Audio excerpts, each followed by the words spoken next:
اور اس بندے نے پورے سسٹم کو ہلا کے رکھا ہوا ہے. آپ 2 سال سے دیکھ لیں کہ وہ بندہ تو اندر بیٹھا ہے, اس کے ساتھ انہوں نے کیا کچھ نہیں کیا. ان کی کیا اسیسمنٹ تھی کہ عمران خان ادھر سے چلا جائے گا, بھاگ جائے گا, 10 دن نہیں نکالے گا, 20 دن نہیں نکالے گا.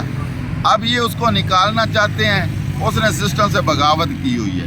وہ فارم 45 کے ساتھ چلنا ہی نہیں چاہتا, فارم 45 کی بجائے 47 کے ساتھ چلنا نہیں چاہتا. وہ کہتا ہے کہ جمہوریت ہونی چاہیے اور قانون کی بالادستی, اور اس قوم کے لیے ادھر بیٹھا ہے. یہ سارے لوگ ڈر رہے ہیں. میں آپ کو ایک بات بتا دوں, ہونا معجزہ ہی ہے, اللہ تعالیٰ کی طرف سے ہونا معجزہ ہے. انہوں نے نہیں چھوڑنا خان کو, لیکن اللہ تعالیٰ جو چاہتا ہے ہوتا وہی ہے. انسان وہ چھوڑنا تو چاہتے ہیں, وہ کہتے ہیں ہم اس کو بنی گالہ منتقل کرنا چاہتے ہیں. آپ درخواست دیں. سر بات یہ ہے کہ خان صاحب ادھر ہونا ہے, بنی گالہ میں وہ کیوں جائے؟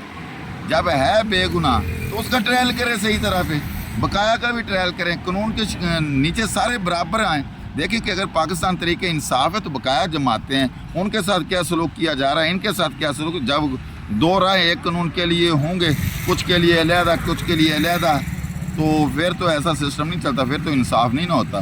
تو یہ کہ انصاف ہو رہا ہے کہ ایک پی ٹی آئی کے ورکر پہ یا بقایا جو ملکی سچویشن حالات بنے ہوئے ہیں, جو جب عدالتوں میں انصاف نہیں ہوتا نا تو اس کا مطلب یہ ہوتا ہے کہ پھر ملک صحیح طریقے سے چل نہیں رہا. اچھا, یہ جو ابھی آپ لوگوں کو آفر دے رہی ہے حکومت, اگر یہ کل کو آفر ہے اس کے لیے آپ جب آفر یہ ختم ہو جائے گی تو پھر کیا کریں گے؟ پھر اگر حکومت کہے کہ یہ دیکھیں ہم نے تو آپ کو آفر کی تھی, آپ خود نہیں مانے, پھر آپ کا آفر کا کیا کریں گے؟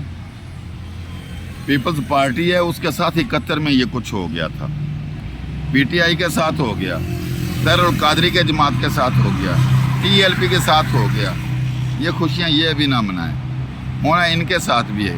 ان ساری تمام سیاسی جماعتوں کو ایک پیغام میں دوں گا, ایک لا کا اسٹوڈنٹ ہونے کے ناطے, کہ یہ سارے اکٹھے ہو جائیں گے اور سیاسی جو ان کا اختلاف ہے اس کو ختم کر کے یہ قومی کاز کے لیے کھڑے ہو جائیں اور قانون کی بالادستی کے لیے صرف اور صرف قانون کے نیچے سارے کام کریں.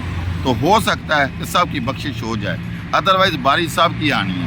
آج عمران خان کی ہے, کل کو ان کے. عمران خان تو اپنا ٹائم پاس کر لیے, عمران خان نے 2-2.5 سال نکال لیے, مزید بھی وہ نکال لے گا, وہ ان سے ٹوٹے گا نہیں, کیونکہ اس بندے نے نہ کرپشن کی ہے, نہ وہ کرپٹ ہے, وہ سچا بندہ, نہ اس کی کوئی جائیدادیں ہیں, نہ اس نے کسی کے لیے کچھ بنایا ہے. اس نے اگر کچھ بنایا تو ہاسپٹل یونیورسٹیاں بنائی ہیں, وہ پبلک اور عوام کے لیے بنائے.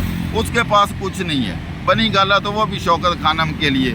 تو جس بندے کا ایم ہی یہ ہو کہ میں نے قانون کے لیے کرپشن کرنی ہی نہیں, پیسہ اکٹھا کرنا ہی نہیں, اسے پیسے کی ضرورت ہی نہیں ہے, تو اس کو توڑا بھی نہیں جا رہا اور وہ ٹوٹے گا بھی نہیں, کیونکہ وہ عوام سے محبت کرتا ہے. اس کے دل میں ایک ہی مقصد ہے کہ میں نے پاکستان میں حقیقی آزادی لانی ہے, قانون کی بالادستی لانی ہے, قانون کے نیچے سب کو لانا ہے. تو انشاءاللہ تعالی یہ ایک خان صاحب کی بہت بڑی سٹرگل ہے.